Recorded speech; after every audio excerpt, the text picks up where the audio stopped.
Pois é, começamos então, né, gente? Esperar uns segundinhos.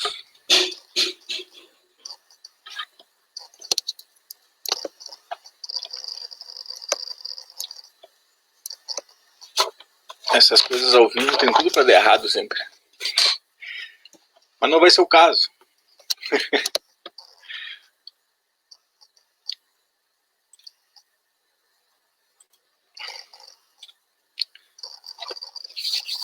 Bom, gente, vamos começando, né? Primeiro, boa noite para quem vai chegando, ou boa tarde, ou bom dia para quem vai ver depois isso aqui, porque a gente nunca sabe agora, ficando na internet, qualquer hora é hora. Então, apesar do horário, boa noite para quem está começando a nos assistir. Hoje nós vamos ter a primeira live conjunta das APGs da região sul, né? Essa primeira live de 4 que até então foram organizadas e que depois possivelmente seguem também, né? Essa primeira live é fruto da articulação entre as APGs da região sul, então Paraná, Santa Catarina e Rio Grande do Sul, né? As universidades federais se organizaram, estaduais também, as universidades que têm APG se organizaram e vêm conversando nesse período.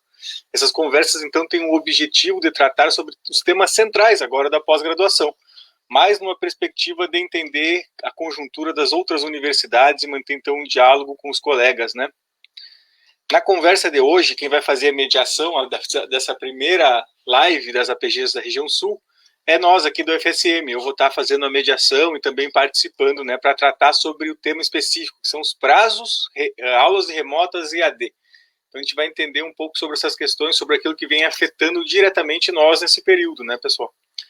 No mais, assim, o que é importante a gente destacar é que essa é uma oportunidade de a gente socializar junto com os colegas, tanto da Universidade Federal de Santa Maria, da URGS em Porto Alegre, do pessoal de Maringá e de Ponta Grossa, de conseguir socializar o que vem sendo construído nessas universidades e também o mais importante, né, que é uma articulação que vem sendo feita, que mostra a autonomia das APGs, que vem conseguindo se mobilizar em torno do que vem acontecendo nas universidades no período de pandemia. É importante destacar que essa mobilização, a relação com as APGs aconteceu de forma quase espontânea, se não foi mediada pela ANPG. Então a gente chama sempre a ANPG para as reuniões, a ANPG é a nossa unidade, é o que nos unifica do ponto de vista da organização dos estudantes da pós-graduação, mas aqui nesse momento a gente vem meio que autonomamente se organizando e convidando a ANPG para estar junto. Hoje a gente conta com o trabalho da Maitê, que está ali nas Libras, trabalhando com a gente, a Joelane, que logo mais vai entrar para contribuir ainda mais, e hoje temos assistência técnica pela primeira vez aqui do FSM, com a Marcela, que está lá escondida, ninguém vai ver ela, mas está trabalhando ali, está ajudando a gente a mediar esse momento. Eu, como alguns aqui da FSM já acostumaram a me ver, eu sou o Marcos, sou estudante de pós-graduação em Educação, formado em Filosofia, e eu passo aí para o João.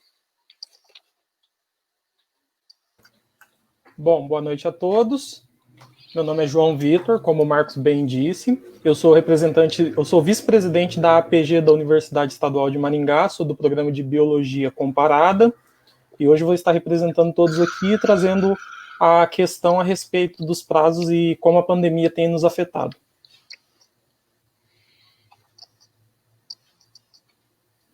Pode ir seguindo a Maria ou o Felipe se apresentar para nós.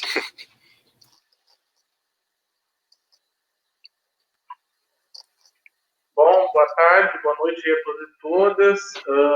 Sou Felipe, mestrando em jornalismo na Universidade Estadual de Ponta Grossa e atualmente estou na gestão da nossa PG.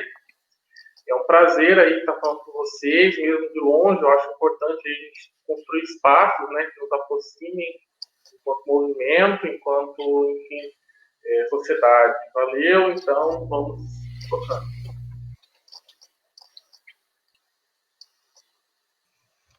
Bom dia, boa tarde, boa noite, quem estiver assistindo.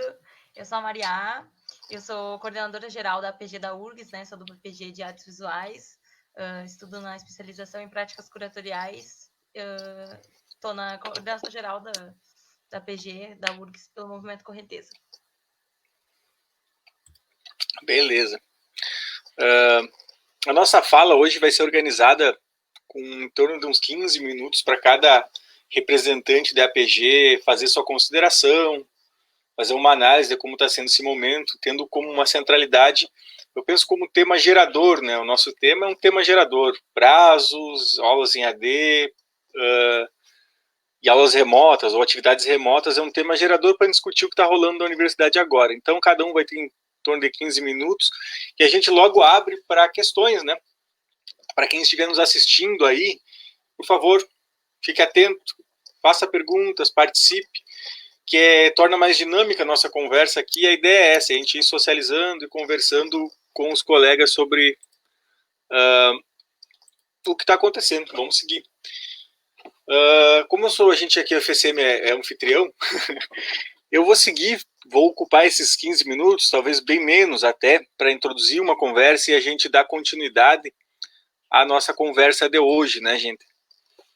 Mas eu queria destacar, eu vou fazer uma abrangência um pouco maior, assim, do tema prazos, aulas remotas em EAD, porque eu acho que a gente precisa pensar, às vezes, de forma um pouco mais profunda algumas questões, né? Eu começo destacando que a gente tem uma universidade, mas geralmente não adjetiva ela. Não se coloca a questão de que universidade é essa. Então, acho que são questões que são importantes que a gente tem que fazer. De que universidade estamos falando? De que educação estamos falando, né?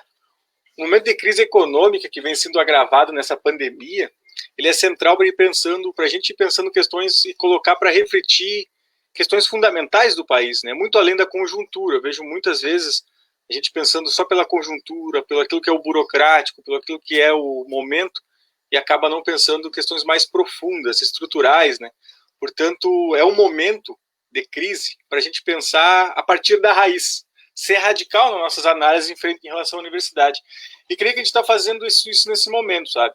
Tentando olhar para a realidade, para ela ser transformada e não apenas reorganizada. Eu acho que é isso que está nos movendo de estar aqui hoje. Então eu vou fazer uma fala inicial nesse sentido. Acho que esse momento é oportuno para a gente conseguir pensar e colocar as APGs, colocar nós estudantes a pensar a universidade de forma radical, pela raiz, aquilo que são temas fundamentais, né? Então eu vou abrir um parênteses rapidinho para a gente pensar o que é, às vezes assim, parar de ter uma atenção ao que é o abstrato. Às vezes a gente faz uma defesa abstrata da universidade. Uma defesa abstrata, eu vejo muitas vezes da democracia, sem adjetivar, por exemplo, também. Faz uma defesa, eu defendo a universidade pública, gratuita e de qualidade. Bom, mas como assim? Como é possível essas três questões nessa universidade brasileira, né? Qual universidade é essa? Eu destaco isso porque precisamos pensar um pouco mais concreto, sair dessa abstração. Eu lembro de sair nas ruas gritando, junto com manifestações que foram feitas, né, em vista da garantia de uma universidade pública, gratuita e de qualidade. Qual universidade é essa, né? Isso se dá de uma forma, me parece que uma ilusão, quando a gente defende essas coisas de forma gritante assim. E eu vejo muito nós, no movimento estudantil, vejo muito da universidade, às vezes inclusive dos sindicatos, fazendo essa defesa da universidade em abstrato. Esses três termos, universidade pública, de qualidade,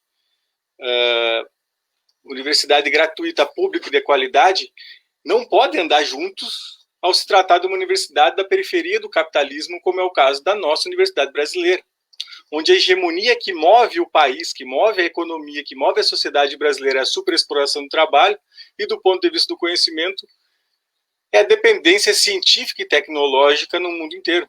Vide, por exemplo, assim, nesse momento, eu estava falando com um colega e ele me disse, eu estou preparando, ele é professor do município, estou preparando aulas para trabalhar com o Google Meet, uma coisa assim, com o Google Scholar. Então, veja a dependência que a gente tem. Quem tem ganhado nesse período de pandemia, com essas aulas em AD, com essas atividades em plataformas, né, são esses grandes conglomerados estrangeiros, né, em grande medida baseado no capital estrangeiro e no rentismo. Então, a gente tem que pensar a partir dessa concretude. Falando, por exemplo, essas plataformas que a gente vive agora, que são a Amazon, a Microsoft, do Facebook, da Apple, que tem ganhado com esse momento que a gente vive. Então, isso já é um exemplo da nossa dependência tecnológica, né? Então, eu só faço abro esse parênteses para pensar que universidade é essa, para não ficar num abstrato, assim como a gente vê, por vezes, uma defesa da democracia em abstrato. Vamos lutar pela democracia. Qual democracia, a democracia burguesa, essa que a gente vê aí, a democracia dos poderosos, essa se faz uma defesa em abstrato, né? Como lutar pela universidade. De qual universidade a gente está falando? Essa que avilta, assim, nós, estudantes, que inculca ideologia, que tem nos formado, e eu falo nós aqui da pós-graduação, nos formado para o desemprego, e quem está na graduação também não é diferente. Qual universidade a gente está defendendo? Pega esse tempinho para a gente poder pensar, né? Antes de falar, então, sobre o momento atual, de falar sobre os prazos, sobre os cortes, sugiro que a gente pense um pouco qual é a base fundamental da universidade. E me parece que a base fundamental da universidade, especialmente na periferia do capitalismo, são dois aspectos centrais, que é a formação de força de trabalho qualificada, ou seja, de mão de obra qualificada, é do engenheiro, é alguém das artes visuais, é o sujeito da filosofia, no meu caso, força de trabalho qualificada, é onde são formados técnicos para trabalhar e reproduzir o conhecimento técnico patenteado por outras empresas, né? Formando, e outro ponto, aspecto central, formar os dirigentes, né? Intelectuais que auxiliam na reprodução do sistema. Ou seja, tem uma função de inculcar ideologia, de reproduzir e auxiliar na reprodução do capitalismo, né? Então, essa é a universidade que a gente precisa pensar. E penso que essa é a estrutura da onde a gente começa a partir e pensar. A universidade. Então, é botar os pés no chão, né? Não estamos falando de uma universidade abstrata, estamos falando de uma universidade que ajuda a reproduzir esse modo de produção capitalista na periferia do capitalismo. Então, dito isso, assim, eu penso que esse deve ser um mote para a gente pensar as questões que vêm assolando atualmente a universidade, né? Ou seja, né, é preciso trazer à baila da nossa discussão, enquanto estudantes de pós-graduação, estamos nas nossas APGs e que reivindicamos uma atuação política mais incisiva da ANPG também, e nós, enquanto estudantes que representamos nossos colegas, né, a gente precisa trazer à baila o fato de estarmos em uma sociedade de classes que tem a universidade como um sustentáculo ideológico para a reprodução do sistema, né? Então, a gente às vezes acha que a educação vai salvar o mundo. A educação tem seus limites, então é preciso a gente pensar essas coisas, e especialmente, gente, chama a atenção, para a gente pensar EAD, pensar esse momento que a gente está vivendo, a gente está na periferia do capitalismo, tem uma constituição específica, um subdesenvolvimento dependente que constitui as nossas políticas educacionais. Não é a mesma coisa ser uma universidade no Brasil que ser uma universidade na Alemanha, na China, nos Estados Unidos, por exemplo, né? Dado que eles nos importam tecnologia. Possivelmente, se a gente olhar a roupa de cada um aqui, ela é feita na China. Se pegar o celular, ele também é feito em outro lugar. A gente importa tecnologia e exporta produtos agrícolas. Tem que entender essa realidade para a gente pensar que universidade a gente quer. Então, eu estou chamando a atenção a tudo isso, porque pensar a universidade brasileira não é pensar coisas conjunturais, apenas do meu ponto de vista de estudante, entendem? Mas do ponto de vista da sociedade brasileira como um todo. Indo para um ponto mais específico, né? Eu penso que a gente vive um ápice de uma contra-reforma universitária. Esse momento que a gente está vivendo do governo Bolsonaro, de uma radicalização liberal, neoliberal, ou inclusive protofascista para cima das universidades, né? Esse momento ele é, na verdade, o ápice, ele é a síntese de uma contra-reforma universitária. Se a gente lembrar, voltar um pouquinho na história, com a derrota das forças populares em 1964, a Universidade Brasileira sofre uma reforma em 1968. Queria destacar que essa reforma de 1968, feita na ditadura militar, ainda segue acontecendo. A universidade que a gente conhece, pessoal, é uma universidade fruto daquela reforma universitária de 68. Nos governos petistas parece que houve uma certa tentativa de reforma, mas não houve uma reforma nesses governos. O que houve foi uma expansão feita, aliás, uma expansão que mais não alterou em nada aquela proposta da ditadura. Vejam, por exemplo, né? É desde aquele período de 68 que a universidade é dividida em departamentos. Que a universidade é dividida em departamentos como a gente vê agora. E mais, né? É desde as ditaduras que a gente tem a falsa participação do estudante em espaço de decisão. Veja nós aqui, cada um de nós que participa dos conselhos universitários, qual é o nosso espaço de participação de fato? É uma falsa democracia que gera desde aquele período até hoje. É uma fachada em grande medida. É só a gente olhar com a nossa participação nos conselhos, quem é representante discente em colegiado. Então, essa universidade que a gente vive hoje ainda é fruto daquela universidade gestada no período da ditadura e que se transforma até hoje, né? Mas bem, encaminhando aqui o que eu venho colocando, para a gente pensar de forma mais abrangente, mais de totalidade, nossas questões pontuais, né? A questão da privatização da universidade, né? É na década de 70 ainda que o país passa a ter mais universidade privada que pública. Ou seja, a privatização da universidade brasileira não é algo que começa agora, começa na década de 70. O processo de privatização do ensino superior explode no Brasil a partir do Plano Real, lá no FHC ainda, depois, aliás, com o Itamar, depois do FHC,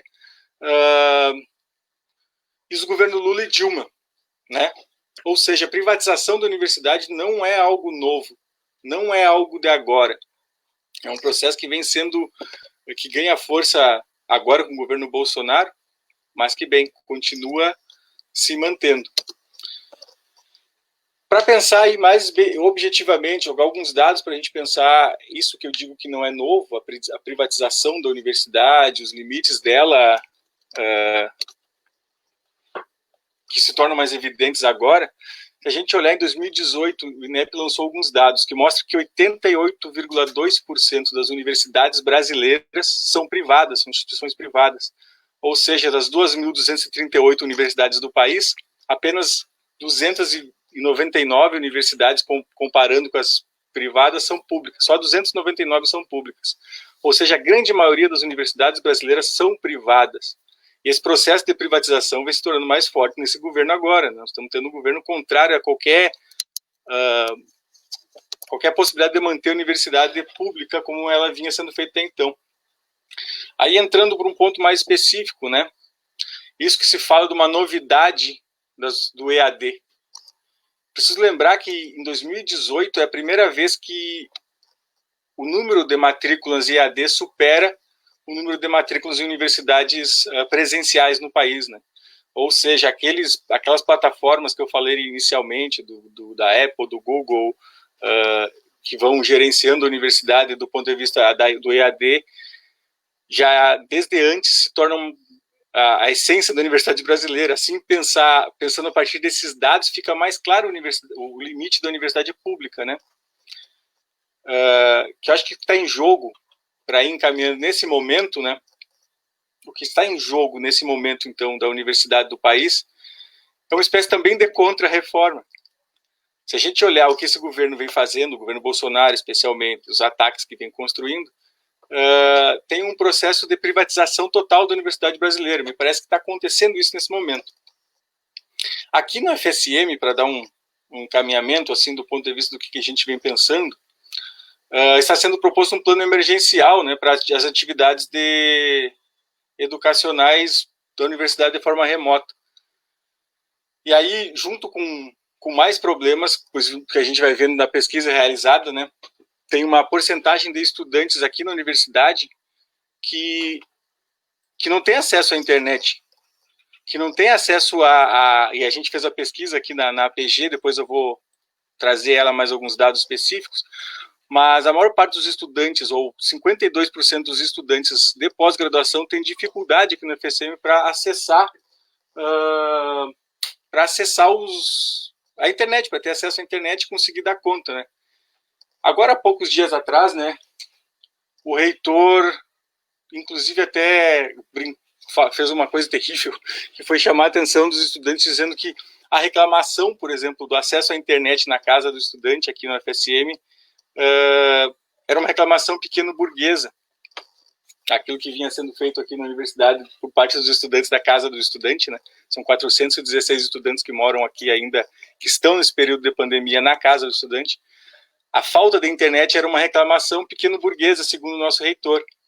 Então, só essa pauta do reitor de ter falado isso dos estudantes, dizer que é uma pauta pequeno-burguesa, que é uma reclamação pequeno-burguesa, mostra o quanto os nossos estudantes, nós, em geral, temos dificuldade de acesso à internet, temos dificuldade para conseguir fazer atividades remotas. Esse período de pandemia vem fragilizando ainda mais a nossa condição de organização enquanto estudante.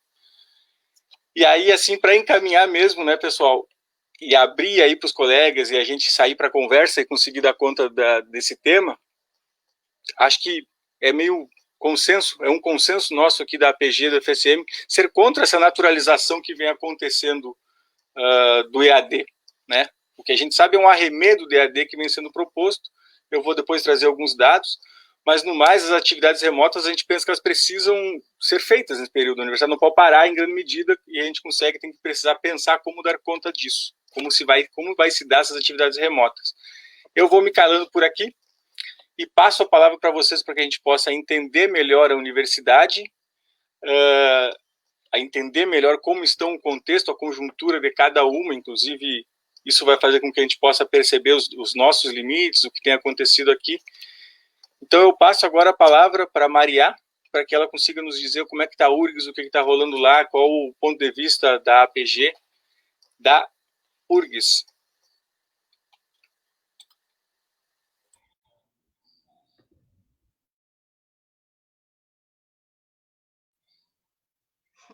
Oi, gente, vocês estão me ouvindo?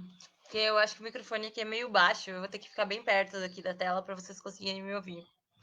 Então, eu queria primeiro começar saudando essa iniciativa das APG Sul, de a gente poder criar esse espaço de debate entre as diferentes gestões das APGs pelo sul do país, que a gente possa estar debatendo alternativas enfim, de mobilização e de enfrentamento das dificuldades nesse período da pandemia, assim.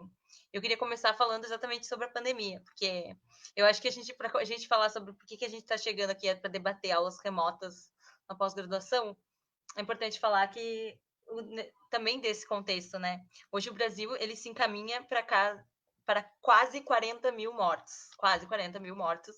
E a gente sabe que ainda a questão da subnotificação dos casos de mortes de coronavírus no país, assim, isso é resultado de uma política de morte, uma política genocida do governo Bolsonaro, que não se preocupa com a vida das pessoas, principalmente do povo pobre trabalhador, dos estudantes. Esse governo não apresenta nenhuma política concreta de enfrentamento dessa pandemia no país. E agora ainda parte por uma tentativa, né? Estava vendo hoje na televisão, inclusive, parte por uma tentativa digna do período da ditadura militar de esconder os dados reais da Covid-19, né? Escondendo também o tamanho da incapacidade desse governo de lidar com uma crise, com essa crise que a gente está vivendo, né? E, além disso tudo, o Bolsonaro e o Weintraub, o ministro da Educação, eles seguem uma política de destruição e desmantelamento da educação. Logo no início da pandemia, inclusive, a gente recebeu lá na APG e tal, tinha dado a questão do corte de bolsas CAPES, né? Então, os estudantes sofreram, começou a pandemia e já veio esse primeiro ataque, que, né, foi implementado, inclusive, num período que nos dificulta a mobilização estudantil nas ruas para enfrentar esse tipo de política. As portarias foram as portarias 18, 20 e 21, e depois, posteriormente, a portaria 34 da CAPES, que mudou a reformulação da distribuição de bolsas, inclusive no início, a primeiro dado da URGS que tinha saído que foram cortadas 250 bolsas na URGS. Foram perdidas, né? Por conta dessa redistribuição da CAPES. E depois eles fizeram um ofício circular e tem toda essa história que só ajuda a desmobilizar e não resolve o problema do corte de bolsas, inclusive, porque muitos estudantes continuam ainda enfrentando essa questão, agora ainda mais no contexto da pandemia, assim. Mas eu acho também que, por exemplo, a gente conseguiu criar, e a fato do governo ter voltado atrás, às vezes, em muito sentido, é também da gente ter conseguido mobilizar os estudantes, apesar de não estar podendo ir para as ruas, mas nas redes sociais.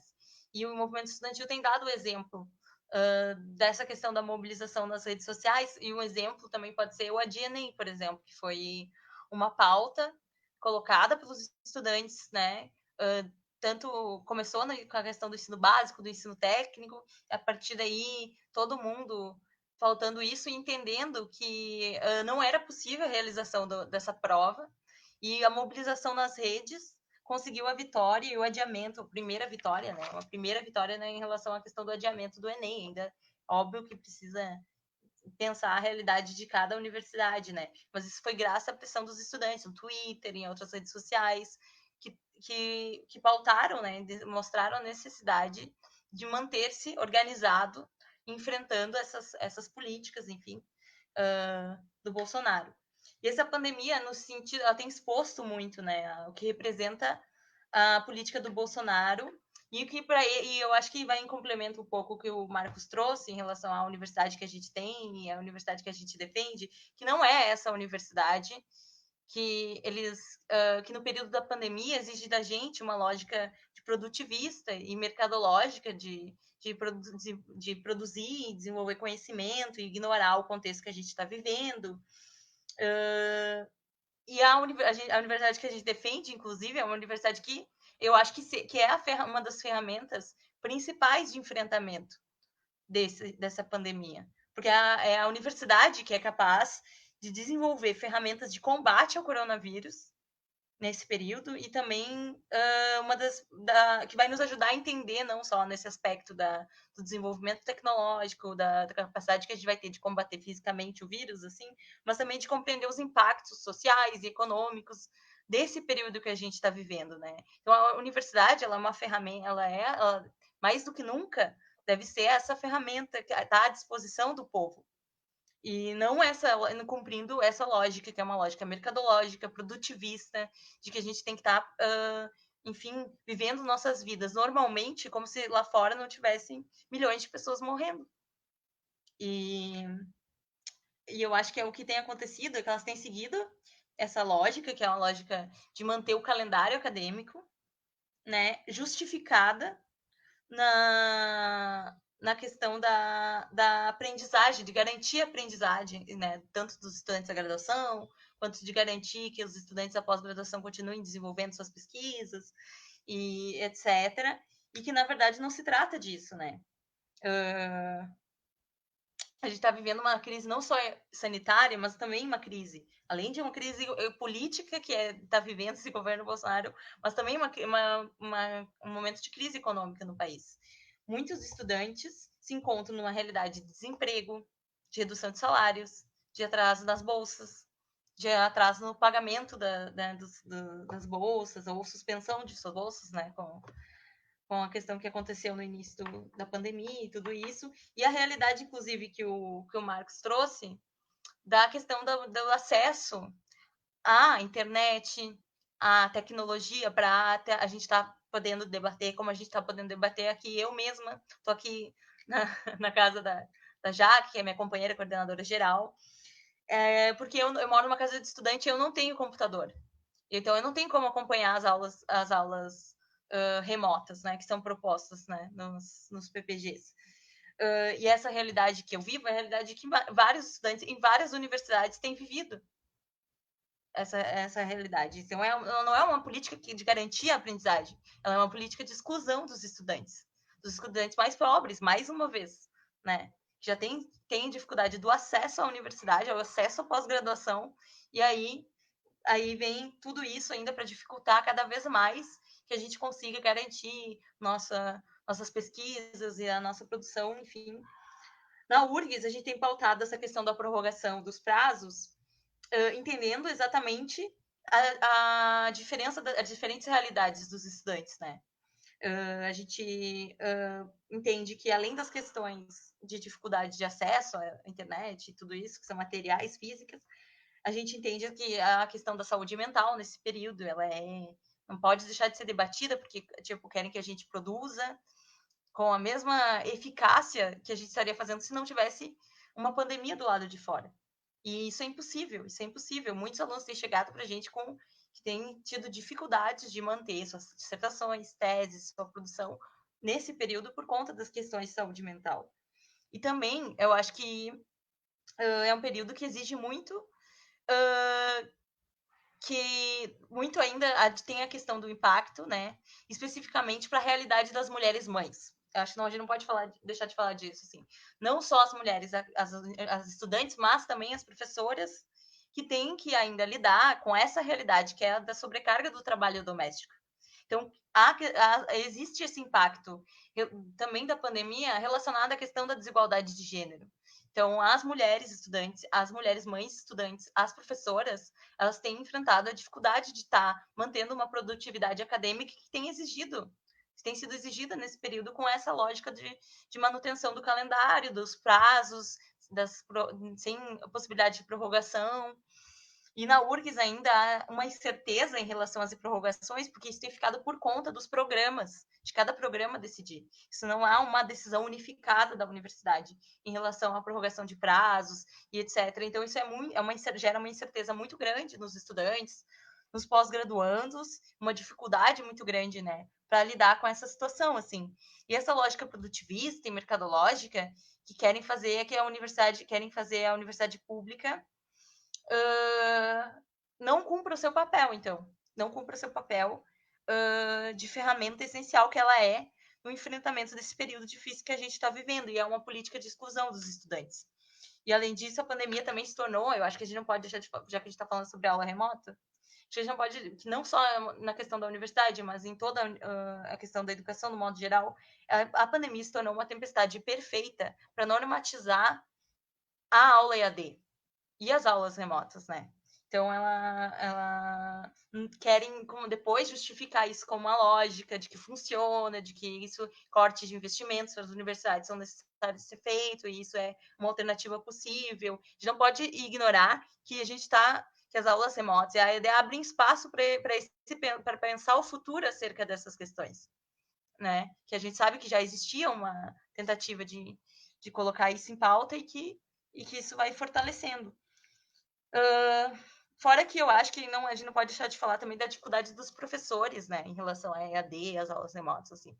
Muitos não têm preparação pedagógica para isso, vem enfrentando dificuldades, inclusive, com as aulas e etc. E os estudantes também que têm saído a campo, também que precisam fazer sua pesquisa, sair a campo, várias dificuldades. Então, essa é algum dos motivos que eu acho que o calendário, que a gente tem falado, debatido sobre a questão da manutenção do calendário acadêmico e dessas questões que estão sendo colocadas nesse período da pandemia, assim, ignorando todos os aspectos de crise política e econômica, né, dos estudantes. E a APG, ela tem pensado uma iniciativa de debater junto com os estudantes, então a gente vai criar a gente já tem criado espaços online, né, para debater várias questões. Começou assim lá no corte de bolsas e não vai ser diferente em relação às questões do calendário acadêmico, né? Acho que a gente precisa urgentemente pensar, levar, porque a reitoria não é capaz de criar uma proposta unificada para os PPGs, então a gente precisa pensar juntos essa proposição, né?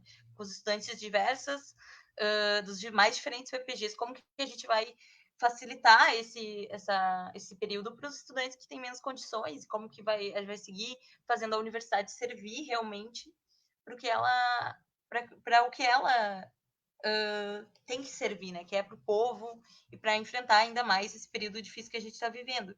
E para encerrar, não sei quantos minutos eu falei, mas para encerrar, eu queria colocar que ontem a gente teve um dia importante, eu acho, em todo o país, que foi com as manifestações, né, contra o governo Bolsonaro, assim, nas ruas. Sei que é um período complexo, inclusive, exatamente por conta da pandemia, de nos levar, de nós estarmos ocupando as ruas, né, para estar enfrentando o governo Bolsonaro, assim. Mas a população, ela ontem obteve uma vitória no sentido de ocupar as ruas para dizer que a gente não vai mais admitir essa política de morte e destruição do governo Bolsonaro. E que não vai mais admitir que a gente vai demonstrar força nesse período e vai impedir ainda que continue essa política, que não é só uma política de destruição e morte. A gente já sabia que seria, mas que com o agravo da pandemia tem se mostrado muito mais grave, mas também que a gente quer condições para enfrentar essa pandemia, né? Os trabalhadores querem continuar vivendo, os estudantes querem viver, eles querem enfrentar, ter condições financeiras e ter subsídios para enfrentar essa pandemia, que a gente não vai aceitar a escalada do fascismo no país, do autoritarismo, e não vai mais aceitar a incompetência do Bolsonaro e do governo dele. E eu acho que nós temos uma responsabilidade histórica, assim, nós que estamos nos movimentos sociais, nas entidades que nós estamos ocupando os espaços das entidades de representação, nós, estudantes da universidade pública, nesse período nós temos uma responsabilidade histórica, que é a responsabilidade de defender a educação e a universidade pública no nosso país. Então, eu acho que esse é um período que, apesar das dificuldades, a gente tem que reconhecer que essa continua sendo a nossa responsabilidade, antes que eles acabem com a universidade pública e, enfim, que eles destruam ainda mais o pouco acesso que as pessoas têm à universidade pública. E é isso. Muito bem. Aí fica a cargo de quem quiser, os guris ali, o João Vitor ou o Felipe. Eu posso falar agora, se for, né? Tudo bem, Felipe? Ok, bom, retomando, boa noite. Eu falo de Maringá, meu nome é João Vitor, como eu já havia dito. Vou tentar falar um pouco devagar para manter a fala com o pessoal. A respeito da APG-UEM, eu gostaria de iniciar a fala já concordando com a Maria e com o Marcos a respeito de todos os temas que foram abordados até o momento. Em relação ao que ocorreu, só abordando rapidamente, a eleição do Bolsonaro, fica claro que aquilo ali fez parte de um plano maior. Existem pessoas que trabalharam em prol de toda a disseminação de fake news e que colocou esse projeto do Bolsonaro no poder. A respeito do saqueamento que vem ocorrendo do Brasil, o governo do Bolsonaro ele vem desestruturando todas a estrutura que critica o seu governo e vem colocando em pauta diversas questões que exaltam o seu governo. E para isso eles utilizam de fake news e dos mais diversos tipos de estratégias que fazem com que a maioria do povo que ajudou a eleger o Bolsonaro mantenha esse apoio. Então hoje o Bolsonaro utiliza uma estratégia que é fazer com que, em meio a uma pandemia, como muito bem dito pela Maria, em meio à pandemia nós tenhamos uma crise política para disfarçar uma crise econômica da qual eles não estavam sabendo lidar. Não preciso falar para ninguém a importância da ciência, todos aqui concordam plenamente que a ciência é um dos cargos-chefes que o Brasil deveria ter, é uma das áreas que deveria ter mais incentivo e que não vem ocorrendo já há um bom tempo. A respeito da universidade, gostaria de dizer que aqui em Maringá, boa parte da economia gira em torno da Universidade Pública de Maringá, que é a UEM. A UEM, ela gera tanto empregos aqui na nossa região, como mantém um eixo de fluxo de dinheiro e de pessoas aqui. A Zona 7, que é o bairro onde a UEM fica localizada, ele esvazia no momento da pandemia. Já houve o fechamento de diversas lojas que eram dependentes, como livrarias, papelarias e etc. Todas essas lojas já foram fechadas. Mas, como já foi bem dito, a parte de falar mal do governo do Bolsonaro, eu vou falar um pouco também sobre a nossa APG, que é uma parte importante. A respeito da APG, a APG-UEM, ela retoma as suas atividades de um período de quase 8 anos no qual ela não agiu, ou seja, de 2012 até o ano passado, a APG-UEM não estava presente. Nós retomamos a APG com os cortes que foram realizados pelo governo no ano passado. Um dos alunos que teve bolsa retida pelo governo, congelada, chame como quiser, foi eu. No meu programa foram retidas 2 bolsas. No programa paralelo ao meu, que é o PEA, não foram retidas bolsas, mas recentemente foram retidas mais de 8 bolsas de doutorado. Isso afetou alguns alunos, e somente com as manifestações que nós retomamos essas bolsas, parte das bolsas nós ainda acabamos perdendo algumas. Em relação à APG e ao que está sendo realizado, nós fizemos um levantamento com os alunos, onde nós tivemos cerca de 1.030 respostas dos nossos alunos, de 42 alunos de cursos de pós-graduação. Em relação à estruturação da APG da Universidade Estadual de Maringá, nós temos uma boa conexão com as secretarias de pós-graduação. Em relação a isso, eles prontamente respondem os nossos e-mails e repassam as informações para a maioria dos alunos. apesar de que a UEM tenha mais de 20 mil alunos e cerca de 2 mil são alunos da pós-graduação, nem todos acabam respondendo, mas uma boa parcela desses alunos participa. Em relação ao que vem ocorrendo na pandemia, as principais reclamações desses alunos são conexão instável com a internet, o trabalho, que representa cerca de 40%, a conexão instável da internet representa cerca de 50%, pessoas que não possuem um ambiente apropriado para estar estudando nesse momento representam cerca de 30%, cuidado com os filhos, como a Maria havia dito, a parte das mulheres é muito importante na Universidade Estadual de Maringá, visto que ano passado saiu um estudo comprovando que a universidade ela tem a segunda melhor taxa de mulheres assinando artigos no mundo. A Universidade Estadual de Maringá pode bater no peito e falar com orgulho a respeito disso. As mulheres representam muito bem a nossa comunidade científica. A nossa presidente da APG, a Isabela, ela é uma das pessoas que está no meio de todo esse processo e cuidado com os filhos é uma das principais questões que impede com que as pessoas possam estar tendo um bom rendimento, esse rendimento que é cobrado normalmente. Tratamento médico é uma das questões e indisponibilidade de equipamento apropriado para estar estudando também foi uma das questões levantadas.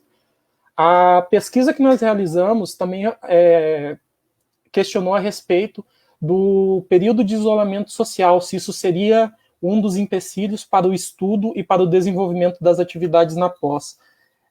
Nós tivemos cerca de 80% das respostas entre sim e talvez, ou seja, somente 20% das pessoas alegaram que isso não seria um empecilho. Considerando se a pesquisa seria afetada, ou seja, exame de qualificação, produção acadêmica ou até mesmo a defesa, nós temos cerca de 90% dos alunos relatando que teriam problemas em relação à pandemia. Caso fosse necessário a prorrogação, nós temos cerca de 70% dos alunos relatando que teriam dificuldades com a questão financeira. E em relação ao retorno das atividades, que seria um dos pontos mais importantes, nós temos cerca de 70% dos alunos também relatando que os programas não retornaram às atividades e 30% relatando que esses programas retornaram às atividades. Esse dado ele é um pouco complicado de ser trabalhado, porque, para um público geral, 70% das pós não retornando parece ser um resultado positivo. Só que 30% das pós retomando essas atividades, se você levar em consideração que cerca de 90% das pessoas relatam pelo menos um tipo de dificuldade que impede que elas continuem as suas atividades normalmente, isso pode acabar dificultando em muito o andamento da pós. O que a APG tem feito em relação a isso? Nós passamos esses dados para todas as secretarias e os programas têm a liberdade de tomar a decisão se eles continuarão ou não aplicando as suas atividades. O meu programa, por exemplo, ele continuou tomando com as suas atividades. Quarta-feira agora inicia um desses programas, a atividade será online, nenhuma atividade é presencial, já que a UEM suspendeu o calendário acadêmico. Porém, a APG deixou muito bem claro na carta que existem grandes dificuldades e isso pode estar afetando em muito a qualidade, primeiramente, claro, porque a diferença que existe entre uma aula online e uma aula presencial é muito gritante, acredito que todos concordam com isso. Em relação ao questionário que foi passado, as secretarias e os programas eles tinham a liberdade, eles acabaram decidindo por si só. A APG ela acaba sofrendo pelo fato de que não tem uma cadeira, ou seja, não tem voz ativa em meio aos comitês, ou seja, nós só podemos expressar a nossa opinião e deixar que os programas de pós tomem as suas decisões. Então nós acabamos ficando à mercê desse tipo de resultado.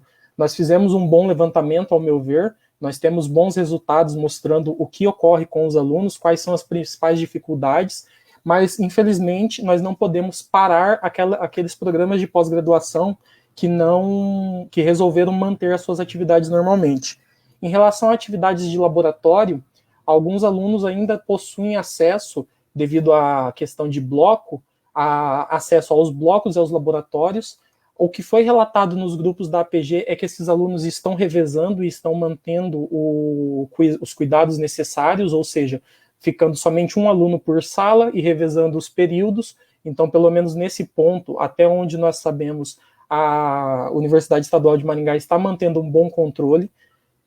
A respeito do que vem ocorrendo numa maneira geral, aqui nós estamos no norte do Paraná, o comércio da cidade não fecha, existe uma pressão popular, de certa forma, para que diversas atividades sejam retomadas, não preciso falar a respeito disso, porque todos já sabem o que vem ocorrendo no Brasil.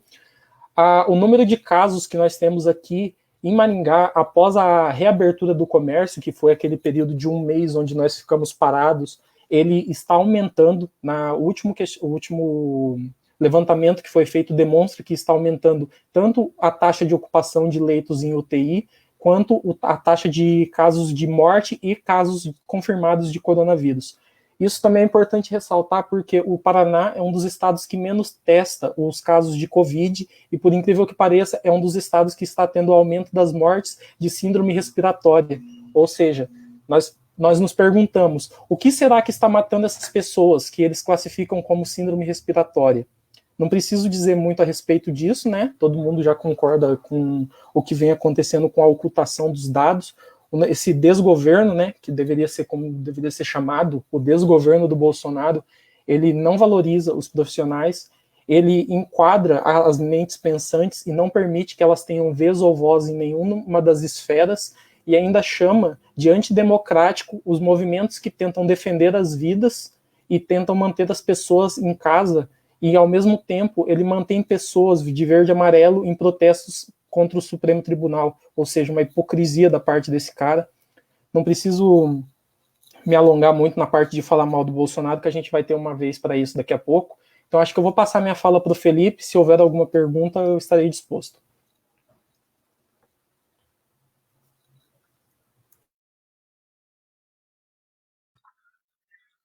Bom, gente, boa noite aí para quem boa noite, bom dia novamente. Fui muito contemplado aí com alguns pontos que foram levantados, né, pelas falas do Marcos, da Maria e também do João, realidade que também afeta todos nós aqui de Ponta Grossa, aqui dos Campos Gerais.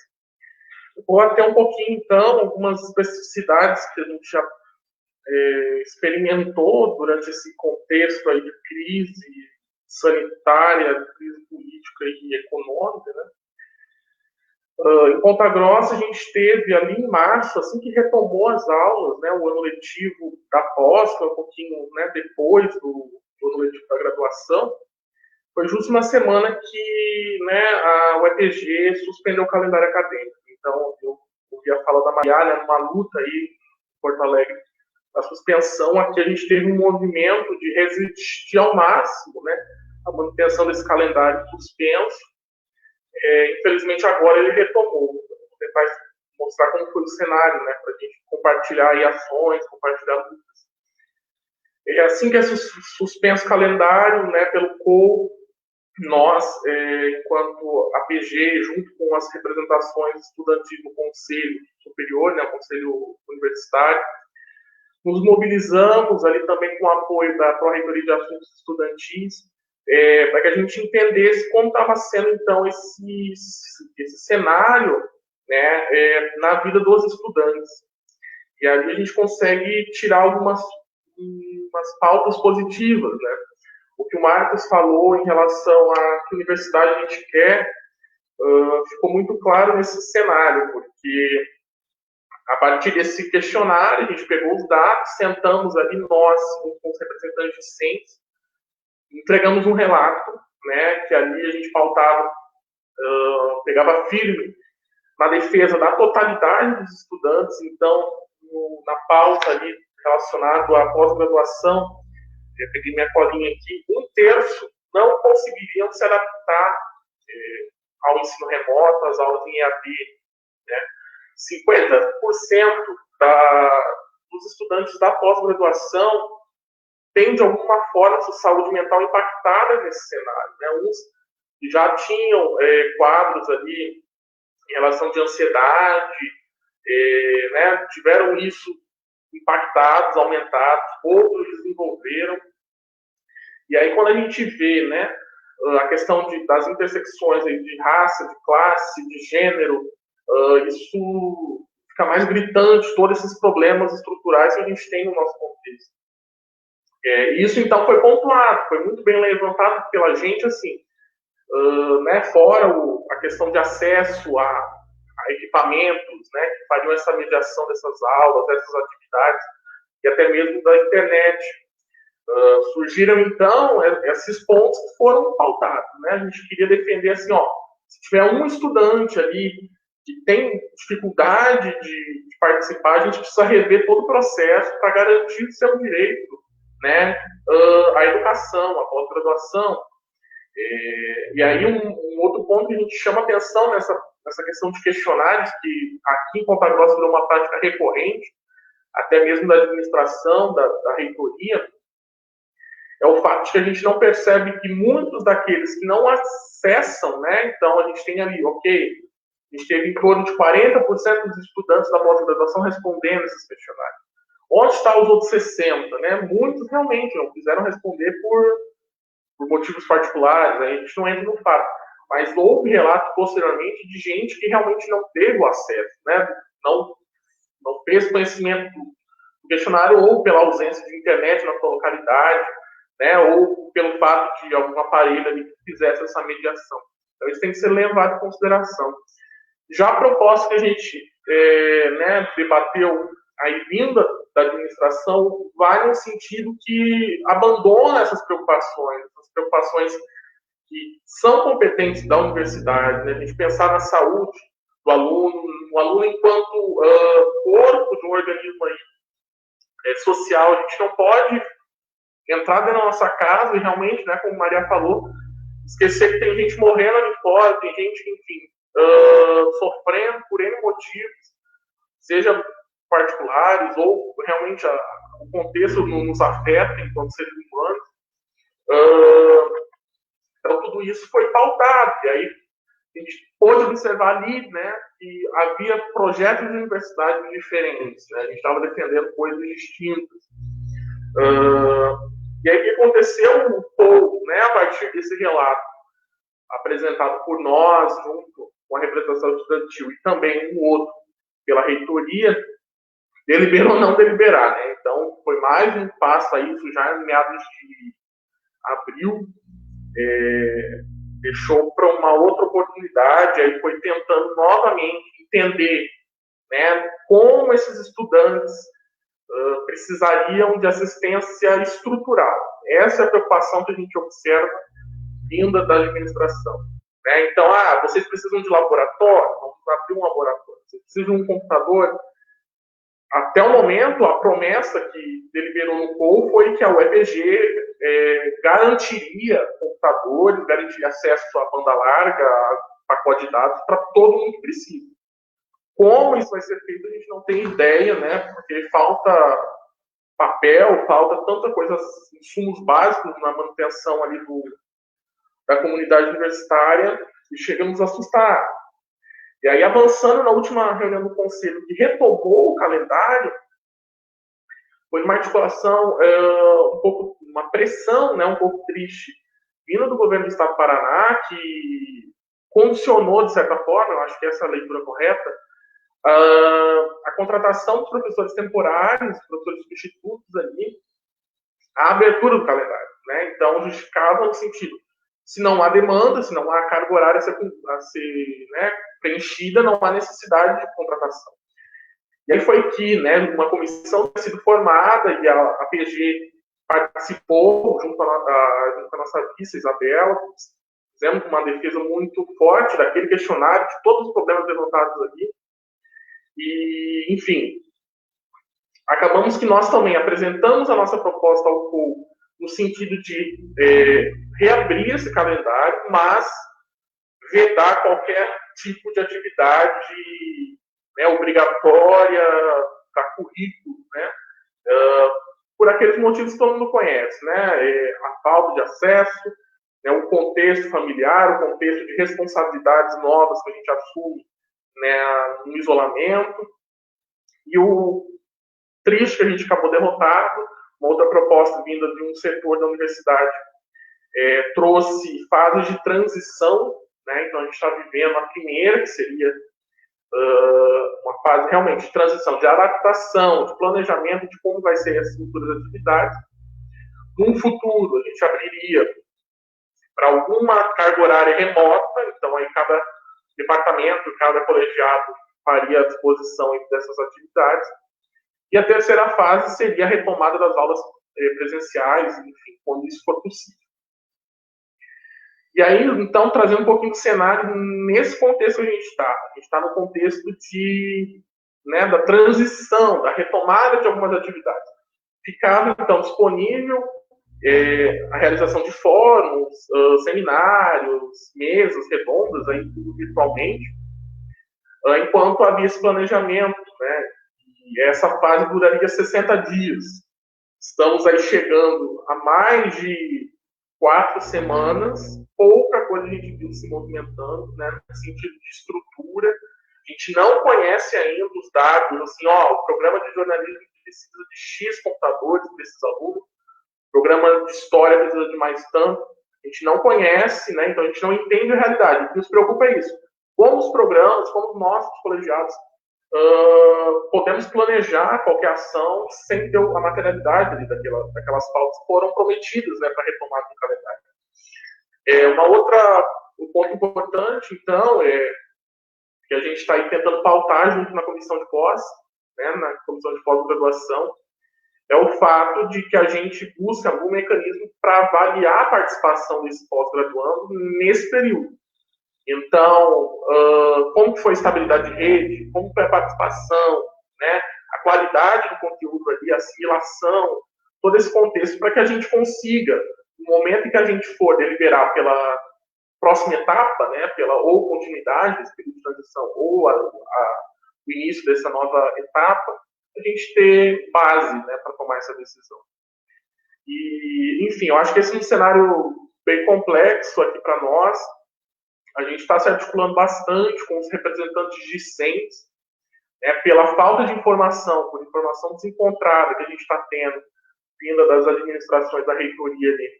A gente precisou, né, reunir esse conselho para entender, gente, está tendo aula, não está tendo aula, estão respeitando, né, quais são as atividades que estão sendo propostas.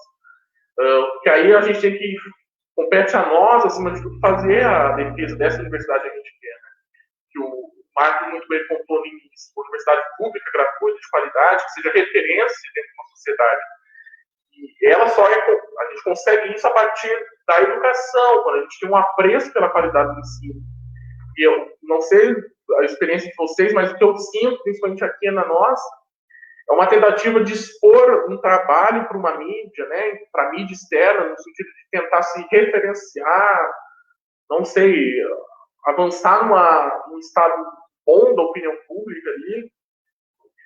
E aí a gente abrir mão um pouquinho da qualidade da educação, que é o que faz as universidades públicas terem o respeito, terem, enfim, toda a credibilidade que elas têm.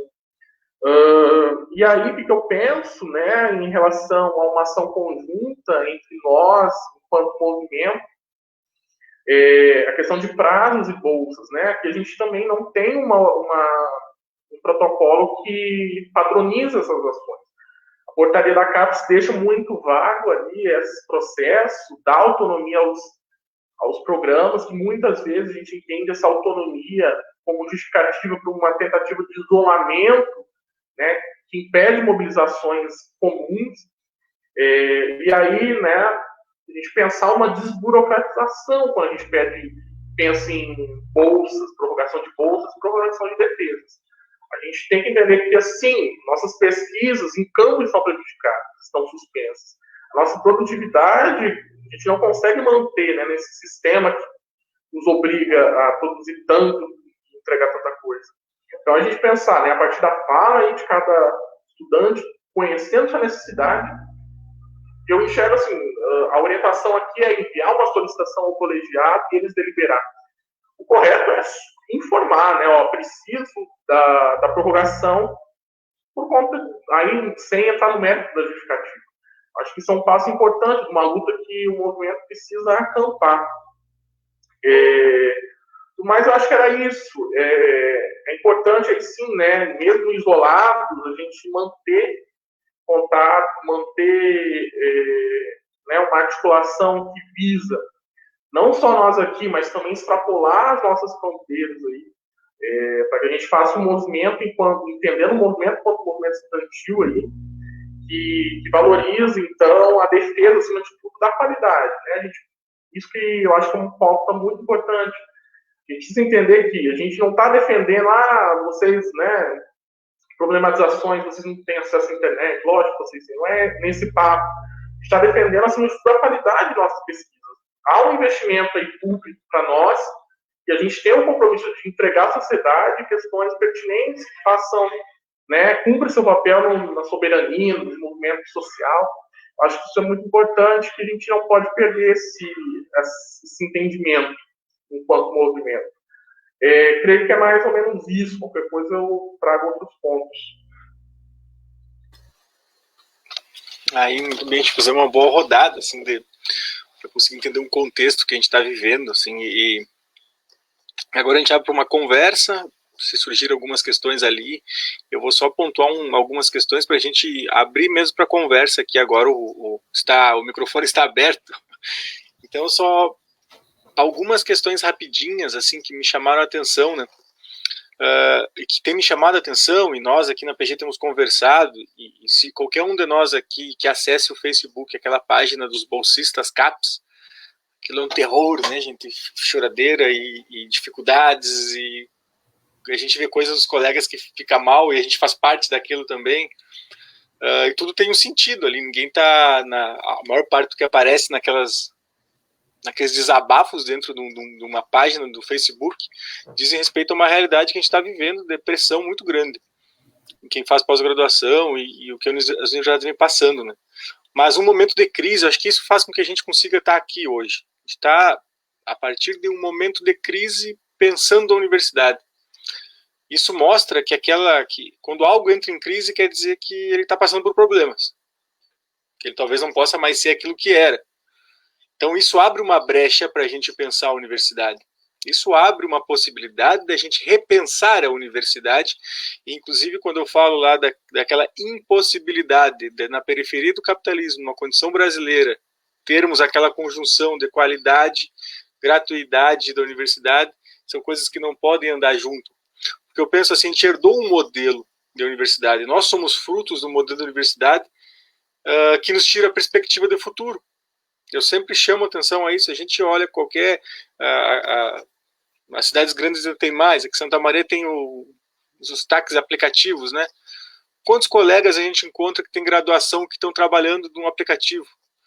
Não que o trabalho do aplicativo seja algo ruim, no sentido de alguém que está trabalhando, mas é alguém que teve uma força especificamente, foi formado para trabalhar num espaço específico, e essa pessoa acabou tendo que ir trabalhar num aplicativo. Ele recebeu dinheiro público, inclusive, para passar por uma formação dentro de uma universidade pública. Eu digo isso porque a gente passa por um momento, então, de crise dessa universidade. Me preocupa muito defender o retorno do modelo anterior da universidade, esse modelo que agora cai por terra, com todos os problemas que a gente sabe. Por isso que eu coloco para nós aqui e chamo a gente para conversar agora, né? É o momento de a gente pautar não só a conjuntura, enquanto estudantes, movimento ANPG, que possivelmente está nos escutando, não é só pautar a conjuntura, só o que a bolsas que cortaram, ou o momento de falta de acesso à internet dos colegas e de nós mesmos. Não só isso. Claro que isso é central, é importante. Perder bolsa, o João Vitor sabe o que é isso. O susto e o caos que isso causa na vida de uma pessoa. Na vida do João Vitor deve ter sido horrível, a gente sabe disso. Mas nós precisamos também botar outra universidade. É pautar essas paridades. Como que se gesta? Por que nós, estudantes, não temos uma cogestão das universidades? Como que isso passou por 13 longos anos de um governo progressista e a gente nunca pautou isso? Então, penso que esse é o momento da gente pensar essa universidade. E muito mais do que resistir, ser propositivo também. Resistir quer dizer que dá para a gente manter a coisa como está, vamos seguir apanhando. Mas nós temos que ser propositivo. Acho que esse é o momento do movimento estudantil pautar essas questões mais profundas, que dizem respeito a problemas centrais não só das universidades, mas do Brasil. A universidade se ficar em si mesmada, nós vamos ser atropelados por essa conjuntura. São algumas questões que eu coloco aqui, está aberto o microfone para quem quiser também ponderar, e se surgir alguma questão aqui dos colegas que estão e quem está nos assistindo pelo Facebook, está aberto, pessoal. Bom, gostaria de falar a respeito, você comentou sobre os cortes de bolsa e recentemente nós tivemos mais desses cortes de bolsa, certo? Isso é, de certa forma, um relato, pelo que eu passei, mas que provavelmente muitas pessoas passaram. Como todos bem sabem, nem todos os programas possuem uma cota de bolsas que é significativa para abranger todos os seus alunos. O que ocorreu recentemente foi uma diminuição ou um remanejo, como diz o governo, para alguns programas de áreas de interesse, que seria medicina, engenharia, enfim. Ficou bem claro no discurso do governo que as bolsas que estavam sendo remanejadas e que ninguém sabe para onde foram parar, elas estavam indo para esse tipo de programa. E o que ocorreu nesse momento foi a perda de bolsas de diversos programas, principalmente programas de nível 3, 4 e 5, mas também ocorreu uma perda de bolsas em programa de nível 6 e 7, bolsas que não retornaram. E ainda hoje existe uma grande dificuldade em encontrar tanto essas bolsas, porque os dados eles não são claros, assim como os dados da pandemia, os dados a respeito das bolsas, eles vêm sendo maquiados há muito mais tempo. Nós temos uma diminuição do tamanho do número de bolsas que nós temos para os nossos alunos, e a questão de que quando você tem um aluno, como o Marcos disse, um aluno que já vem do ensino público, que passa por uma universidade, que é uma que vai ser qualificado, ele utiliza o dinheiro público, ele vai para um mestrado, seja ele profissional ou não, e depois um doutorado, são 10 anos de estudo que nós estamos utilizando para um aluno que pode simplesmente não ter um retorno para a sociedade. E aí você tem um pensamento que gira em torno da cabeça de muitos brasileiros, que é essa bolsa, ela está sustentando vagabundo. Desculpa o termo, mas muitas pessoas pensam que a bolsa está sustentando vagabundo. Só que a realidade não é essa. A realidade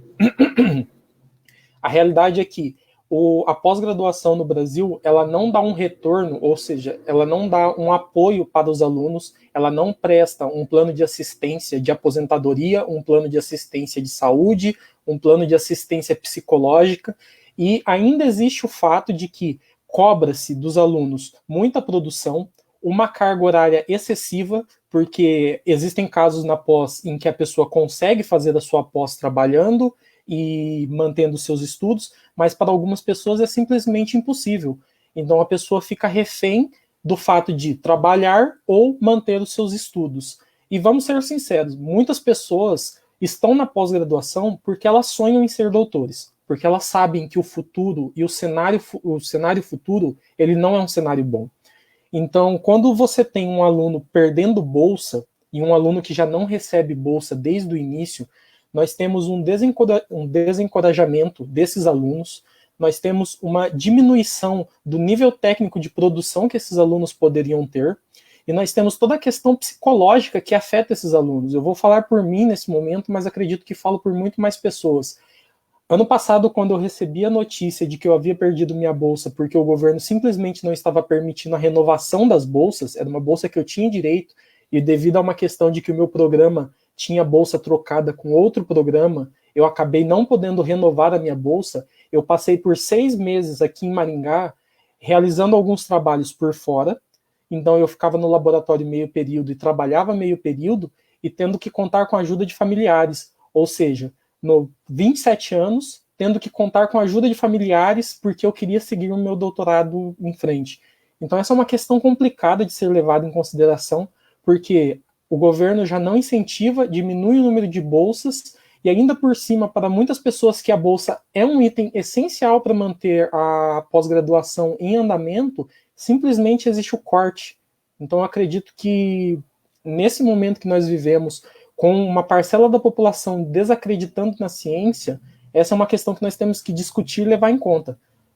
Associado a isso, nós temos também a questão do EAD, porque se você unir todas essas questões que nós estamos discutindo, é possível ver que, no futuro, o governo pode tentar colocar um tipo de estudo que seria a presença ou o ensino somente online para diversas áreas do conhecimento.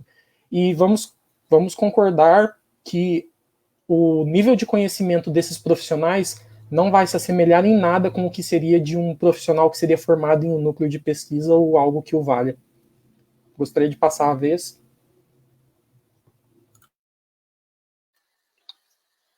Tá aberto aí.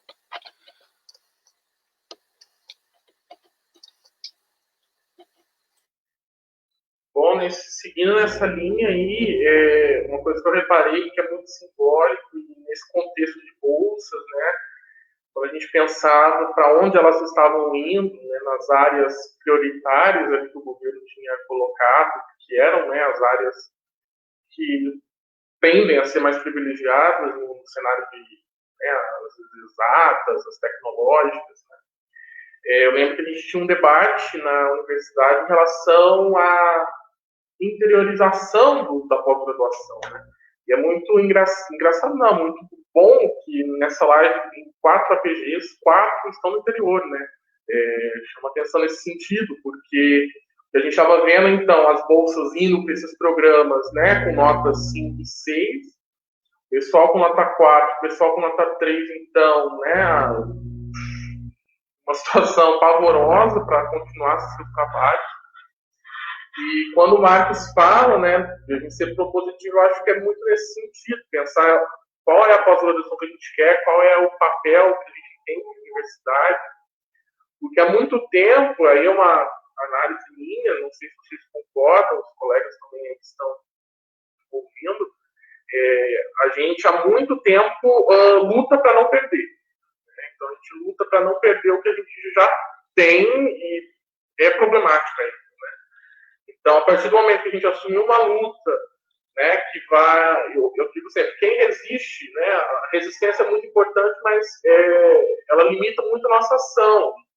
Muitas vezes a gente perde. A gente tem que enfrentar. Né? Eu acho que enfrentar é uma palavra que nos ajuda ali, nos dá ânimo.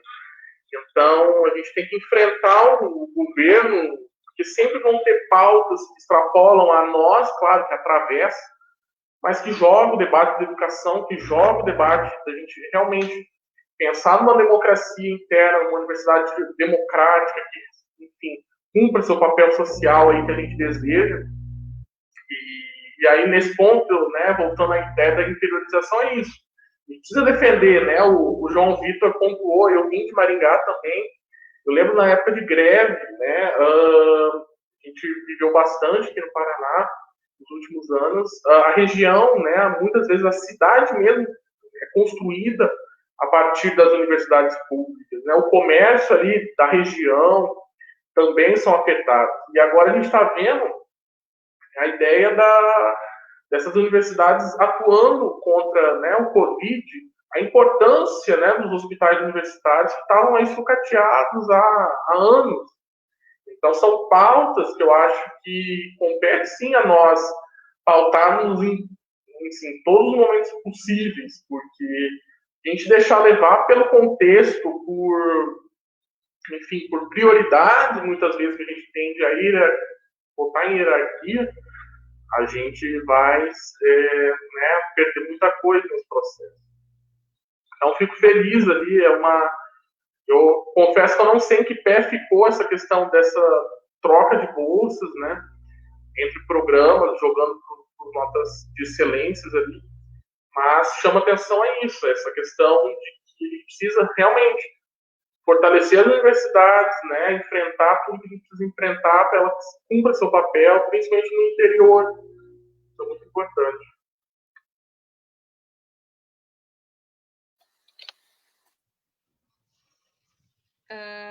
Não, eu fiquei pensando assim no que tu falou sobre construir uma nova universidade, enfim. E eu acho que é difícil de pensar construir uma nova universidade, né, nessa sociedade que a gente vive, assim. E eu queria ressaltar uma questão que eu esqueci de pontuar, que eu acho que tudo isso que a gente vem enfrentando ela também é um reflexo da Emenda Constitucional 95. Acho que uma das pautas que a gente tem que ter, inclusive, nas nossas entidades, é pela revogação da Emenda Constitucional 95, ainda mais no período da pandemia, porque a Emenda Constitucional, ela veio para congelar os gastos, os investimentos, né, em saúde e educação. E veja bem, hoje é um período que a gente realmente precisa, né, de mais investimento em saúde, de mais investimento em ciência, tecnologia, e pesquisa, e educação, e etc. Então, eu acho que é uma pauta importantíssima para a gente estar falando, assim, também, nesse período, assim, sobre a universidade que a gente quer construir, começa, que a gente possa, enfim, não só auxiliar, né, tá nas ruas e pautando o Fora Bolsonaro e o Fora Weintraub, mas também pedindo a revogação dessa Emenda Constitucional 95, assim, que ela é um atraso, enfim, para o nosso país, todo mundo sabe disso desde que ela foi aprovada, e ela tem que ser colocada mais firmemente agora, porque esse período que se coloca, inclusive, a necessidade, como isso foi uma política de atraso no nosso país, como isso também reflete nos quase 40 mil mortos no nosso país, na falta de infraestrutura dos hospitais para atender a demanda do coronavírus, e também a dificuldade que a gente vem enfrentando, enfim, dentro das universidades públicas, no modo geral, né? E acho que outra questão referente à questão dessa universidade que queremos, e o companheiro colocou muito bem, a questão da democracia dentro das universidades, né? Hoje a gente também enfrenta, quando a gente fala de paridade, muitas vezes, dentro da universidade, e hoje a gente ainda tem que lidar com a questão do interventor, do Bolsonaro. Então, a exemplo da UFRJ, em 2019, teve eleições paritárias, né? E acho que a gente tem que seguir lutando por isso, assim, que essa seja realmente uma universidade democrática e que essa decisão seja cumprida, a decisão tanto dos alunos, da maioria das pessoas dentro da universidade, né, que constroem a universidade diariamente, assim. E acho que essa também é uma luta que a gente vai enfrentando agora, né, nos próximos períodos, que nossas universidades não tenham esse interventor do Bolsonaro, e que a gente por isso a gente precisa fortalecer as entidades de representação para e pautando essas questões que são muito presentes na vida dos estudantes, dos cortes das bolsas, da falta de assistência estudantil na pós-graduação, da prorrogação dos prazos das bolsas, tudo isso que é próximo da vida. Nós temos que estar cada vez mais próximos da realidade dos estudantes, pautando essas questões, para a gente ter força também para enfrentar essas questões que são colocadas dentro do contexto da universidade, né? Eu acho que a Maria tocou num ponto muito importante, que é lembrar a emenda 95, né, Maria? E eu acho que a emenda 95 ela tem um fundamento ainda anterior, Maria. E a emenda 95 ela é recente, mas acho que a gente deveria destruir, na verdade, é a Lei de Responsabilidade Fiscal de 2000. Essa Lei de Responsabilidade Fiscal passa de 2000 até hoje intocada. Desde do plano real, do que constitui aquilo que hoje em dia torna a dívida pública algo central no Brasil, algo que de fato avilta as universidades, algo que de fato torna o saneamento básico precário no país, que diminui o investimento em saúde, educação e tudo mais. A dívida pública ela é sustentada nessa lei, que passou intocável. Intocável. Inclusive o ajuste fiscal de 2015, que é uma porta de entrada para o que vai acontecer com a emenda constitucional 95, esse ajuste fiscal não tocou em nada nesse processo terrível, que é o dreno do dinheiro público, dreno do trabalho, do suor do povo brasileiro para os grandes bancos e para o sustento do sistema da dívida, né? Então é muito importante ter tocado nesse ponto. Eu vou tocar só num outro ponto que eu acho importante, assim, do ponto de vista do que é pensar essa universidade. O Darcy Ribeiro falava em universidade necessária, que foi atropelada pela ditadura, né? Essa universidade necessária nunca foi feita no Brasil. Ela ainda está por ser feita. Mas eu só um exemplo, né? Eu sou formado em filosofia. E eu estive fuçando agora, olhando os currículos dos cursos de filosofia da nossa região, Paraná, Santa Catarina e aqui Rio Grande do Sul. E são currículos, eu digo sem a menor vergonha, alienantes, terrivelmente alienantes. são currículos que não servem para nada, a não ser para alienar os estudantes. Tirando a UNILA, que consegue fazer com seu currículo os estudantes darem uma olhada para a realidade latino-americana do Brasil, a maior parte, a totalidade dos currículos do curso de filosofia da universidade, das universidades públicas federais dessa região sul nossa, são horríveis, pois alienam a cabeça dos estudantes.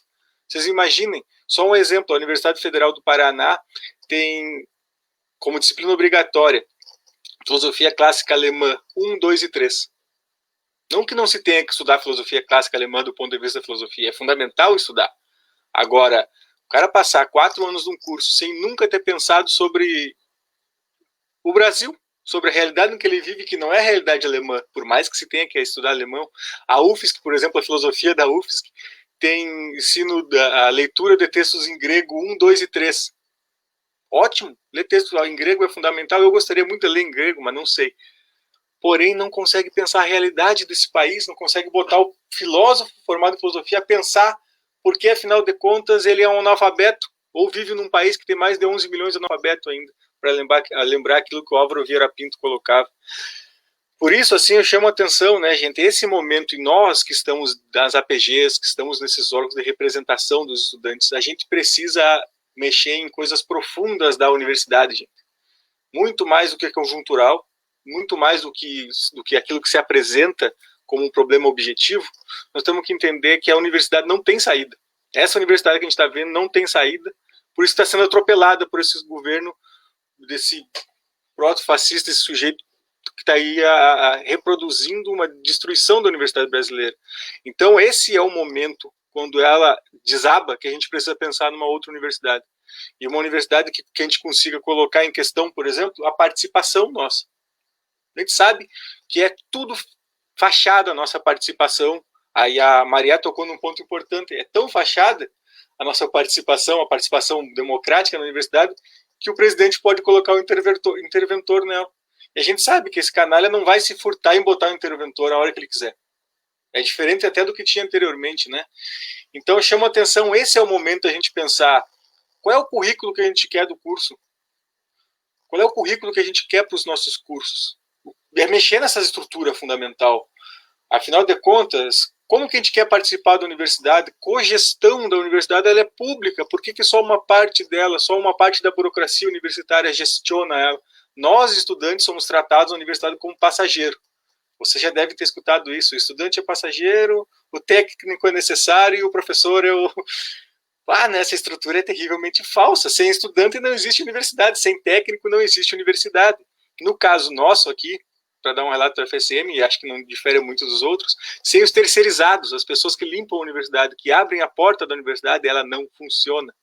Então nós precisamos pensar essa universidade, e isso não é utopia, isso é mais concreto do que pensar que a coisa vai melhorar com outro governo. Isso sim é utopia. Imaginar que, saindo do Bolsonaro, nós vamos ter um governo que vai criar um país melhor ou coisa do tipo. Dentro dessa ordem do subdesenvolvimento dependente brasileiro, eu acho muito difícil. Então esse é o momento rico que a gente está vivendo, terrivelmente rico. Não é nem um pouco bonito, mas é terrivelmente rico para a gente se colocar. Talvez como o Darcy, há alguns anos atrás, na década de 60, ainda se colocou a pensar a universidade necessária, ou o Álvaro Vieira Pinto se colocou a pensar a questão da universidade, que universidade é essa? Eu acho que a nossa universidade tem muitos problemas, e não dá para a gente ficar querendo reeditar um passado recente que foi muito mais ilusório do que real. Sim, com certeza.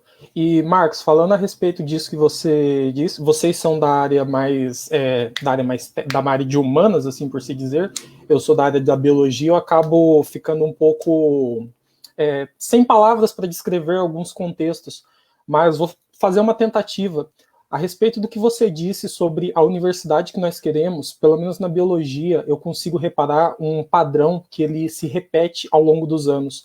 Na biologia, em geral, nós visamos publicar qualquer tipo de artigo em alguma revista de qualis e normalmente uma revista internacional.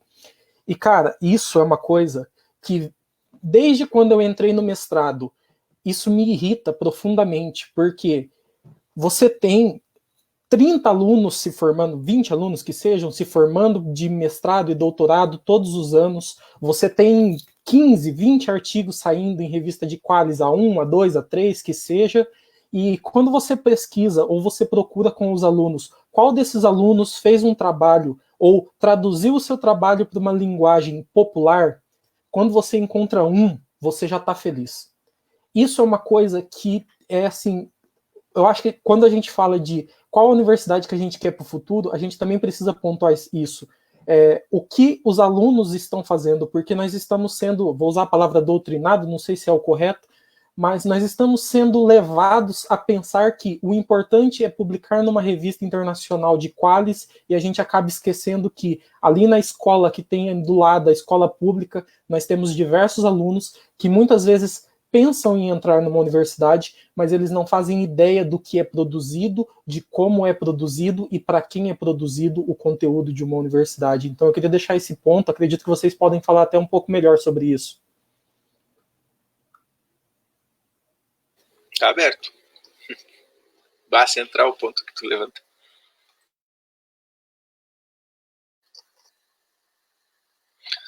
Só uma coisa sobre isso a gente olha ali, vai lá, procura no Cielo, procura nesses repositórios de artigos acadêmicos.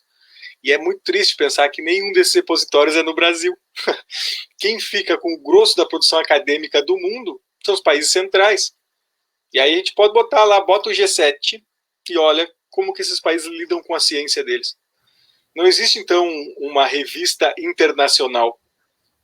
Todas as revistas desses países, desses G7, pensa os Estados Unidos, Alemanha, França, todos esses países, as suas revistas, a sua produção acadêmica são voltadas para si, para o desenvolvimento do país. A gente não. Eu sou educado, e nós somos, em grande medida, educados tem que publicar fora. Na área até das humanas, a gente não é tanto. Assim, lá da filosofia, pelo menos, tinha uns babaca que achavam que escrever em alemão era a grande sacada. Mal conseguiu falar em português, eu falo por mim, né? E pensando nesse sentido, a gente é educado a produzir dessa forma. Olha como isso é terrível de tal forma que a maior parte de nós não consegue falar com um vizinho sobre o que está pesquisando.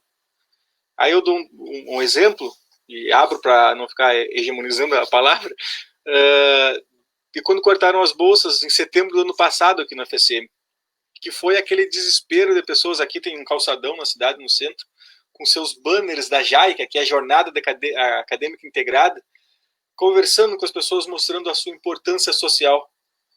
Que ponto nós chegamos? A importância social da universidade deveria ser óbvia. Mas nós passamos quantos anos ainda, e eu digo quantos anos, de 68 para cá, reproduzindo essa universidade do capital, essa universidade que avilta a produção de conhecimento para meia dúzia de empresas. Só a gente olhar quem é que mais patenteia no mundo. China e Estados Unidos. Quem mais detém conhecimento, e aí é o conhecimento que o João Vitor, lá da biologia, vai desenvolver na sua pesquisa de doutorado, e que vai publicar numa revistinha fora, e que bom, né? Daqui a pouco o João Vitor está tendo patenteado em outra empresa, por outra pessoa qualquer no país, no mundo, uma pesquisa que começou com ele. Então é esse processo terrível que mostra a posição que a gente está. E aí eu digo para nós aqui, para a Maria, para o Felipe, para o João Vitor, e para quem está nos assistindo, né, e para a NPG em especial, e a Maria tocou nesse assunto, o peso que a gente tem nesse momento, no espaço que a gente está ocupando, o peso do espaço que a gente está ocupando nas nossas APGs, de tocar em temas centrais do país. Termino dizendo, antes de passar para os outros aí que queiram falar, né, se a gente não tocar nos temas centrais do Brasil, do que avilta, do que limita, do que espreme a capacidade de produção científica nesse país, de um ponto de vista da totalidade, do ponto de vista do que é a sociedade brasileira, nós vamos morrer gritando que queremos manter a nossa bolsa. E ela vai sendo cortada, e as vagas vão diminuindo, e a universidade vai sendo privatizada. O povo precisa comprar junto conosco a universidade pública, e ela não está sendo muito bem vendida. Não é de agora, não é só por causa desse babaca que está no governo.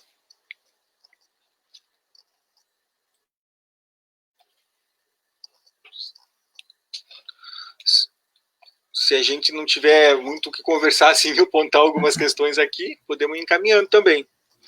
Mas está aberto, fiquem à vontade. Porque essa é a primeira live, né, gente? Nossa, olha aí. Opa, a Stephanie apareceu e saiu. Diz a Stephanie ali, ó, cientista e pesquisador, é trabalhador também, olha que ponto importante, né? Produzimos conhecimento e desenvolvimento social. Sobre os cortes, não foi só algumas bolsas muito bem canceladas, e sim nosso salário, pois vivemos disso e com isso. Triste esse governo que trata a ciência e a educação como um lixo, desmerece a evolução de todos, e obrigado pela luta, companheiro, diz ela. É, defasado, né? Viver com 1.500 por 2 anos é dureza nesse país aí. 2.000 para o doutorado, então são bolsas defasadas, a gente sabe a terrível condição que está o estudante de pós-graduação no país, né?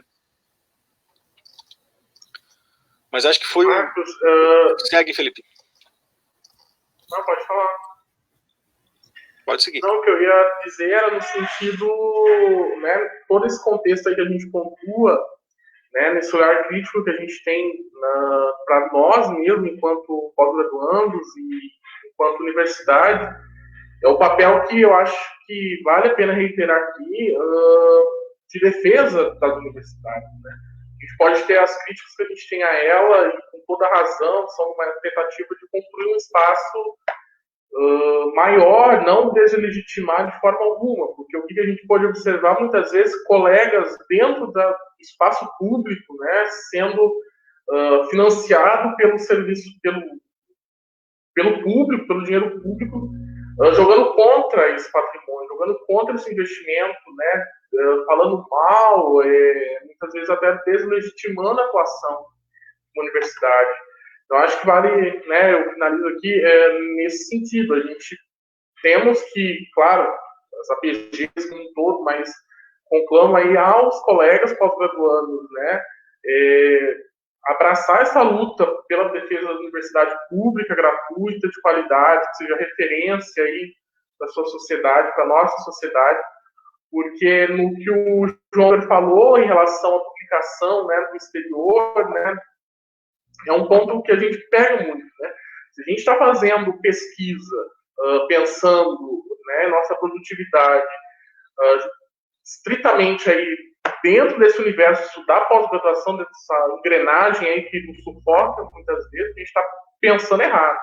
Eu acho que a gente tem que pensar, propor pesquisas que realmente sejam, que vão de encontrar os anseios do povo, as dificuldades, para a gente conseguir né, contribuir para uma soberania nacional, para um Estado aí que seja mais democrático, que seja mais justo, né, solidário nesse contexto. E por essa fala aí final. E muito bem, Felipe, acho que é por aí mesmo, assim, uma defesa da universidade pública passa pela crítica também, e é bem isso que tu falou. Eu acho que eu abro assim para uma fala final, tanto da Maria, se quiser complementar alguma questão, o João Vitor, para a gente ir encaminhando, né? Então tá aberto.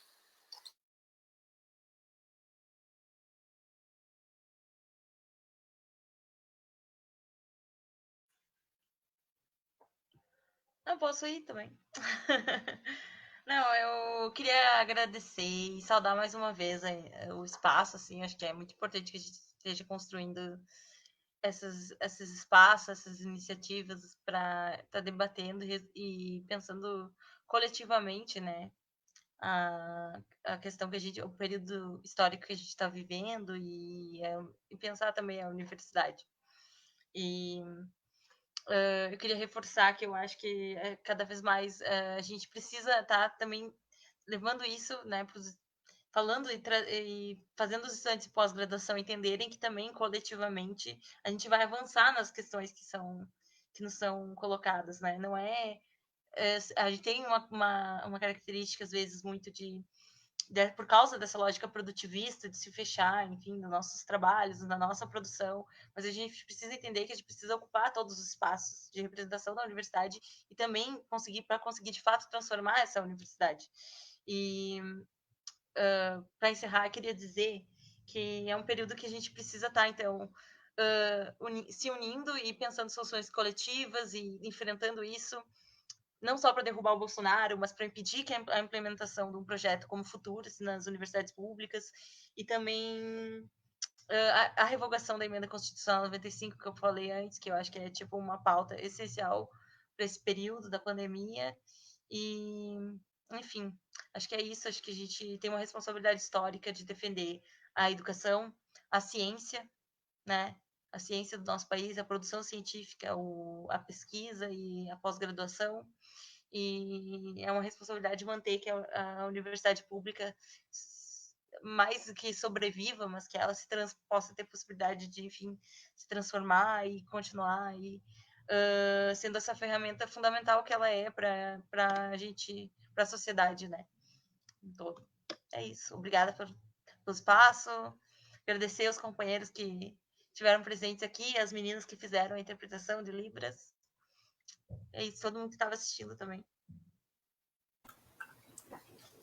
Bom, gostaria de agradecer também ao espaço que foi disponibilizado, agradecer, como a Maria disse, às companheiras que estavam fazendo a tradução. Acho extremamente importante essa inclusão de todos, sempre que possível. Lembrar todos os nossos camaradas que estão acompanhando a gente pelo Facebook que a pós-graduação ela é de suma importância para o nosso país e de que algumas questões que nós levantamos aqui hoje devem ser debatidas com os companheiros nossos na universidade e que nós devemos abranger cada vez mais o nosso público, o povo brasileiro, porque lembremos da última eleição. A última eleição foi uma guerra entre direita e esquerda e provavelmente a próxima eleição será novamente uma guerra, seja o Bolsonaro estando lá ou não, mas a grande questão é nós precisamos conversar com o nosso público, porque eu vejo isso, nós acabamos perdendo um pouco o fio da meada, que é a conversa real com o povo. Eu acredito que se nós conseguirmos repensar esse ponto, nós podemos dar um primeiro passo em direção a uma nova pós-graduação, uma pós-graduação integralista, que coloque minorias para estudar, que permita que as pessoas que estão numa situação menos favorável possam ter condições de estar entrando na universidade também, e que assim nós possamos fazer um país mais justo. Então, agradeço pelo espaço, gostaria de mandar um abraço para todos que estão presentes e nos acompanhando, e fecho aqui a minha fala. Beleza, gente, eu acho que foi a nossa primeira live. Nenhum de nós aqui é especialista em comunicação, trabalha com a área, a gente está aí de peito aberto tentando fazer o possível e o melhor possível, na verdade. Então, nós vamos encaminhando hoje a nossa primeira live, né? Nossa primeira live vai ficando por aqui, então a gente agradece a participação, né? Quem ficou até esse momento, conseguiu participar, escrever, passar sua mensagem ali. E já convido que no dia 22, agora, ainda nesse mês, né, dia 22, nós vamos ter uma outra live, e aí o tema especificamente trata sobre democracia, a história das APGs e a democracia. Então é tratar um pouco sobre representação, reforçar o que foi dado aqui, o que foi discutido aqui. Esse vídeo, logo mais ele vai estar no YouTube, na página do YouTube da APG UFSM. Então compartilhem, a gente pede que quem está aqui, as APGs que estão aqui também compartilhem o vídeo com seus contatos dentro das suas páginas nas redes sociais. E é isso, gente, o tema nosso gerador, como eu disse, era prorrogação, prazos e tudo mais, EAD, mas a gente sempre tem que falar mais do que só aquele tema gerador. Agradeço a participação de vocês e vamos fortalecer ainda mais essa relação que vem sendo bastante positiva nesse momento entre as APGs da região sul. Então, uma boa noite e muito obrigado. Boa noite, todo mundo. Boa noite, pessoal. Até mais.